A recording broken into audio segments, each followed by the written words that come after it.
இங்க ஒரு பையன் தன்னோட பாட்டி தூரத்துல ஒரு பள்ளத்தை நோண்டிட்டு இருக்கத பார்த்துட்டு இவனுக்கு பயங்கரமா பயம் வர ஆரம்பிக்குது. ஏன்னா கொஞ்ச நாளைக்கு முன்னாடி தன்னோட தாத்தாவும் இதே மாதிரி பண்ணி கடைசியில அவர் இறந்தும் போயிட்டாரு. அதனால தன்னோட பாட்டியும் இதே மாதிரி பண்ணிட்டு அவங்களும் இறந்து போறாங்க போல இருக்குன்னு சொல்லி பயந்துட்டு இந்த பாட்டி கிட்ட போய் நின்னு பாக்குறான். பாட்டி நீங்களும் என்ன விட்டு போயிடாதீங்க பாட்டி அப்படின்ற மாதிரி சோகத்துல இந்த பாட்டியை கூப்பிடுறான்.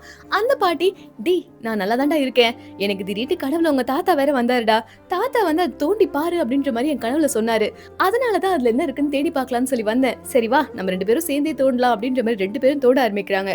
அதுல ஒரு பேக், மண்டை ஓடு அப்படின்ற மாதிரி நிறைய பொருட்களை எடுக்கவும் அப்பதான் இந்த பாட்டிய சொல்றாங்க, இதெல்லாம் உங்க அப்பனோட பாவம் தான்டா, ஒரு பொண்ணு அநியாயமா கொண்டு உங்க அப்பா இங்க புதைச்சிட்டான்டா, அந்த பொண்ணோட ஆவிதான் நம்ம வீட்டை சுத்தி எல்லாருமே சாவடிக்குது தெரியுமா அப்படின்ற மாதிரி அந்த பாட்டி சொல்லவும் இவனுக்கு பயங்கரமான பயம் வருது. என்ன பாட்டி சொல்றீங்க, அப்ப நம்ம வீட்டுல ஆவி இருக்கா அப்படின்ற மாதிரி ரொம்ப பயத்துல கேட்கவும், இருக்கலாம் சரி வாடா நம்ம வீட்டுக்கு போலாம் அப்படின்ற மாதிரி வீட்டுக்கு போய் பாக்குறாங்க. அந்த நேரம் கிச்சன்ல இந்த பொண்ணோட ஆவி அங்க நேரம் நின்னுட்டு இருக்கு. இத பார்த்த இவனும் பயங்கரமா நடுங்கிட்டு இருக்கான். ஆனா அந்த பாட்டி, ஹே போ எதுக்கு இங்க வந்த, ஒழுங்கு மரியாதையே போறியா இல்லையா, இல்ல உன்னை என்ன பண்றேன் பாருன்ற மாதிரி அந்த ஆவி கிட்ட அசால்ட்டா பேசிட்டு இருக்காங்க. இத பார்த்த அந்த பையன், என்ன பாட்டி நீ பண்ற அப்படின்ற மாதிரி சொல்லவும் அதுக்கு அந்த பாட்டி, நீ பேய பார்த்து பயந்து பயந்து ஓடினா அது ரொம்ப ஸ்ட்ராங் ஆயிட்டே போகும், அதனால அதை பார்த்து பயப்படாம அந்த பேய்க்கு எதிர்த்து நின்னு பயங்கரமா கத்தி பாரு, உன்னோட சத்தத்திலே அது பயந்து போயிடும் அப்படின்ற மாதிரி சொல்லவும் இவனும் அதை ட்ரை பண்ணா அந்த இடத்துல அந்த பேயும் இல்லாம போயிடுது. அது மட்டும் இல்லாம அந்த பேய் ஒவ்வொரு முகமா மாறிட்டே அடிக்கடி இருக்கு.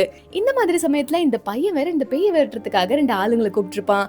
அதை தெரிஞ்ச அந்த பாட்டி, பேயை விரட்டுறதுலாம் சாதாரண விஷயம்டா, எதுக்கு இந்த டம்மிங்லாம் கூட்டிட்டு வந்த வீட்டுக்குன்னு சொல்றது மட்டும் இல்லாம அவங்க ரெண்டு பேருமே அடிச்சு தரத்தியும் விட்டுறாங்க.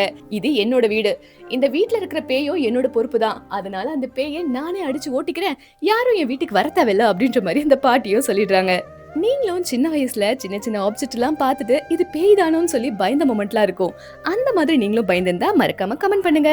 நான் எப்ப வீடியோ போட்டாலுமே ஆளா சுதா பாப்பா கமெண்ட் பண்ணுவாங்க, அவங்களுக்காக இந்த காமெடி ஹாரர் மூவி. அதே மாதிரி இந்த மாதிரி மூவியும் உங்களுக்கு வேணும்னா மறக்காம நீங்களும் கமெண்ட் பண்ணுங்க.